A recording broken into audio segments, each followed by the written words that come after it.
First and foremost, on behalf of all of our high school principals, our school board, I want to express my sympathy to those families of children who tragically lost their lives this weekend. We can't begin to imagine the horror and pain, but my thoughts and prayers are with you. To those who were injured and still recovering, I pray for you too and hope that your return to full health will be swift and complete. I want to reiterate what I said Friday and Saturday. Violence, especially violence targeted at children, is unacceptable.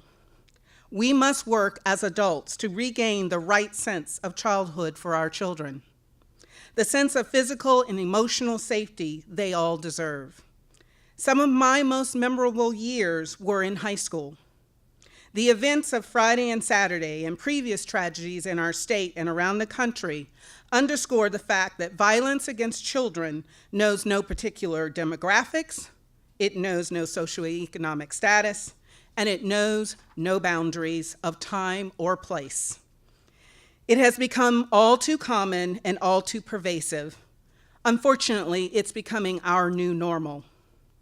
I've been here just 2 months and have experienced nothing but the best in partnerships with Mayor Curry, Sheriff Williams, and other leaders in Jacksonville.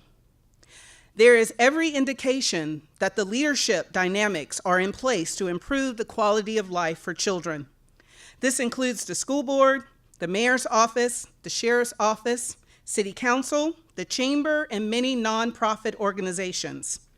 But this is not just about leaders and elected officials. This is for everyone. For the community, it's about engaging in the lives of these children as mentors and volunteers. It's about willingness to make the investment of resources to improve the quality of life and the sanctity of childhood for all children and in all zip codes. For parents, it's about being more engaged with your children and knowing what's going on in their lives and seeking help and resources when things just don't seem right.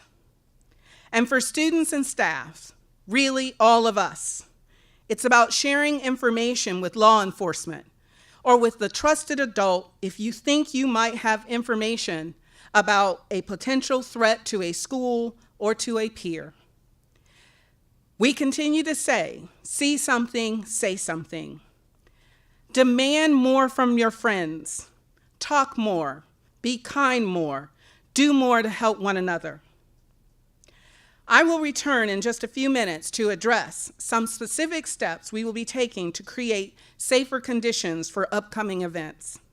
But I'd like to yield the podium to School Board Chair Paula Wright, who also has some opening remarks, and then she will introduce Mayor Curry.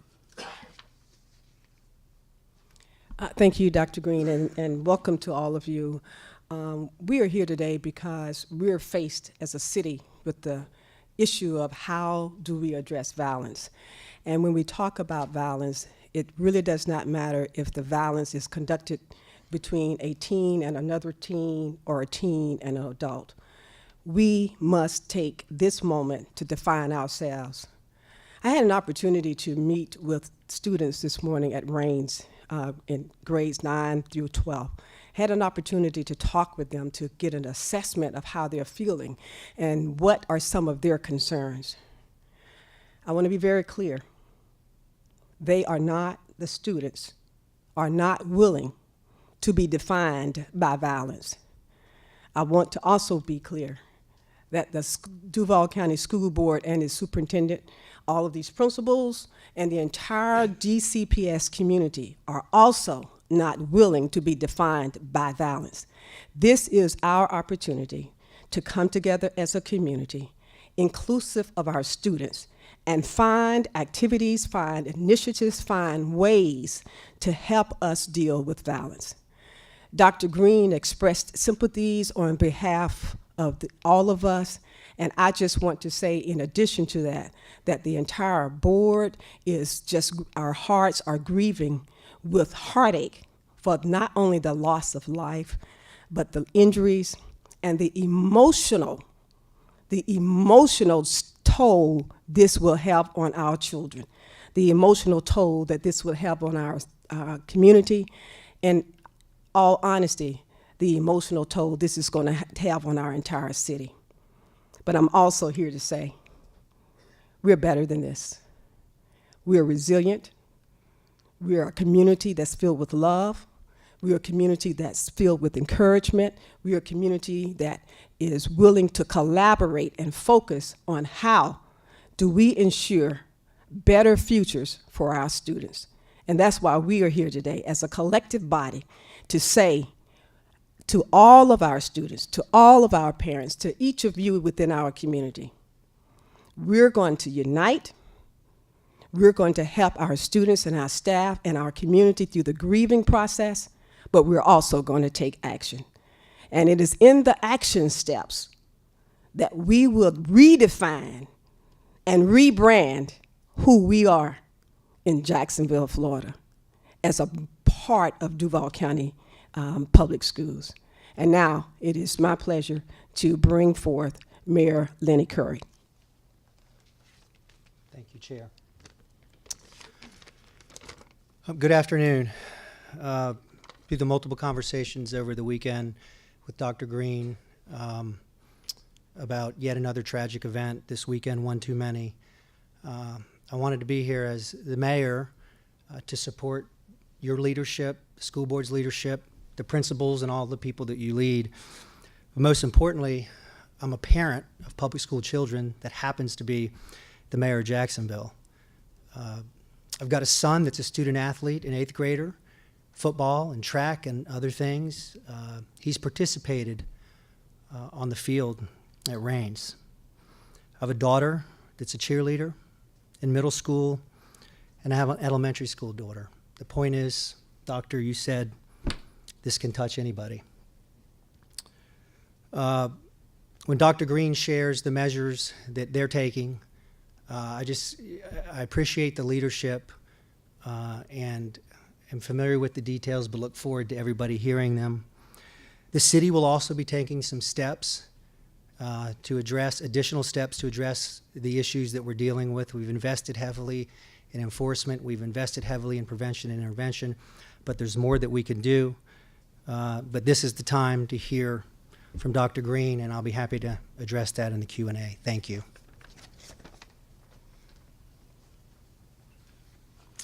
Thank you, Mayor Curry. I also would like to share appreciation for their attendance here, Congressman Al Lawson and City Councilman Garrett Dennis. Thank you for being here at this press conference. I greatly appreciate the collaboration that we have shared with the city as well as many other organizations since I've arrived. These past events only solidifies our need to continue to have strong collaboration. Many times in events, we are very reactive and we put things in place. For this particular event, we are going to make some changes. However, for things to be lasting and to be able to be sustained over time, we will be more deliberate in meeting with other individuals to review our safety and security and make additional changes in the coming weeks. I want to announce that we will be making some changes to our upcoming football schedule with the safety of our students, staff, and families and fans in mind. For games that have large attendance crowds, we will be moving those games to either Saturday morning or to a 5:30 start time on Thursday or Friday. We've identified about a dozen games over the season that we will be moving beginning this weekend.